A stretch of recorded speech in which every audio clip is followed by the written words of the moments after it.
নিয়ে এলাম বাচ্চাদের জন্য এবার একটি ছোট্ট ভিডিও। কলকাতার রবীন্দ্র সদনে অবস্থিত নেহেরু চিলড্রেন মিউজিয়াম বা নেহেরু শিশু জাদুঘর, যেটি জাতীয় সাংস্কৃতিক সংস্থার একটি প্রকল্প।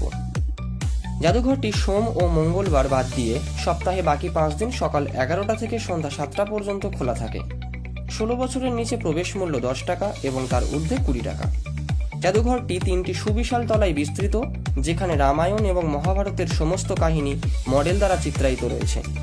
এছাড়াও বিভিন্ন দেশের মানুষের পোশাক, আদিবাসীদের বিভিন্ন স্থানভিত্তিক পরিচয় পুতুলের মাধ্যমে তুলে ধরা হয়েছে।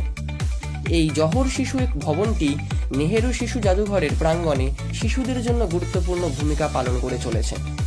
এটি চিত্রকলা, নৃত্য এবং আবৃত্তির ক্ষেত্রে একটি সেন্টার হিসেবে কাজ করছে। এর মূল উদ্দেশ্য হল ক্রমবর্ধমান শিশুদের সৃজনশীলতা এবং যোগ্যতা বৃদ্ধি করা। সবশেষে বলবো, শুধু বাচ্চারাই নয়, সকলেই যেতে পারেন এখানে। অনেক অজানা তথ্য জানা হয়ে যাবে, যেহেতু জ্ঞানার্জনের কোনো শেষ নেই। ধন্যবাদ।